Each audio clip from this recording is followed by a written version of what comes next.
Where do we start? It's the new year, Sndl Sundial growers. We're coming off last year with new deals that are still going on, that's still making the news, and Sundial growers has had a reverse split that seems to be doing what it's supposed to have done. Reset the stock, get things back up, moving and in motion. The question is, will cannabis stocks have their time this year? It's a very big what if at this point. So friends, let's talk about Sundial. Glad you're here. Let me go ahead and say first, I love Sundial growers. This is not a video on me dogging it down or saying anything.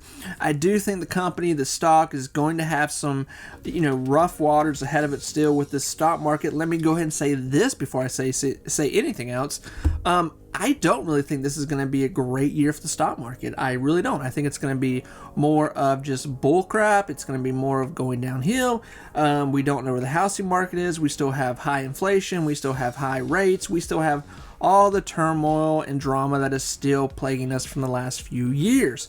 So with that said, the stock market really has no real reason to do well this year. There's just nothing that should, why should it do well? There's nothing there. So more than likely, this is going to be another big buying year. But with that said, this could be the last big buying year because, as we know, next year, 2024, is going to be the year of when we have a new elected president. Things could drastically change here with the motion of the stock market, where our priorities are with, what North America, that's what we're talking about here, the North American stock market, the United States stock market, of what its focus is on. And generally, the whole world market is just not doing well right now. There's a lot of people fighting and at odds ends. So now that your depressed and doom and gloom has been set on the video, here's some news with Sundial. We know that Sundial has money. I talked about that deal. They're still, they just released some news here where they were still wrapping up this deal where they bought into this new company. And this is what Sundial has been doing for the last few years. They keep buying up other companies that they want to take, other cannabis companies or something that they want from this company. So Sundial keeps investing money in other places, and their numbers are, they're okay. They're not great, but they're okay. But one other big thing that we're really looking for here is that we're looking for cannabis companies to be able to sell in all states here, especially in America. That's what we're looking for. When you go to Colorado, California, other places where, cannabis is legal and we have these cannabis shops, these aren't like the smoke shops you see in these like cheap secondhand stores where you look like you're going to get robbed if you pull up to them. Most of these cannabis stores, they're really nice stores and they're taken very serious where they're at. So that's coming down the line. I don't know when that's going to be everywhere. Obviously the East Coast is a lot more sensitive than the West Coast. When every state finally breaks and starts selling cannabis legally, who knows what that's going to look like for cannabis companies in general.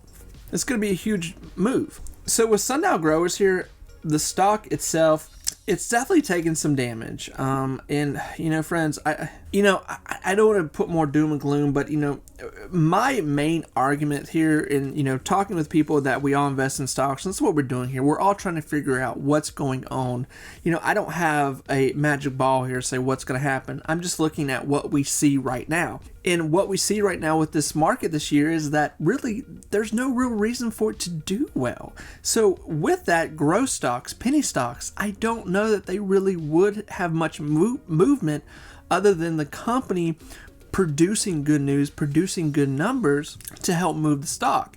And Sundial is in a very middle ground with that right now, where it can go and what it can do.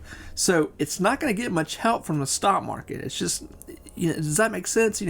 It's not there. Coming off this reverse split, Sundial is doing okay. We still need a little more time to see what's going to happen here. We are losing more ground. It looks like it's trying to go under a $2 mark here. Man, I hope it doesn't. I really hope it doesn't. I hope this thing could stay above $2 at least. Obviously, we would love to see $3.50, $4, but those are hard numbers to get to right now with not bigger Q quarterlies coming out you know, just news in general, good positive news. So friends, what I'm going to say about Sundial is that I love Sundial. I like Sundial. I think it can have a positive future. I think it can have a future with big numbers. I just don't know that this is the year. I think this is the year with Sundial just to have survival, and that goes across the board with a lot of growth stocks right now. Can Sundial survive at least one more year until maybe, you know, we can get through, you know, what kind of recession we're going through right now, rates going crazy, inflation going crazy, and we're, you know, the average Joe has more money in their pocket. People aren't spending a lot of money right now. They're not doing a lot of things, and a lot of companies are holding back right now. So we'll see what happens here with Sundial. So friends, I'm bullish on Sundial, but I'm bullish that it hopefully should survive. Where the stock will go number-wise, that's a whole different argument, and I think we're going to need a little more time here to see where it goes. So friends, I wish all of you the best of luck, and I will talk to you soon. Bye everyone.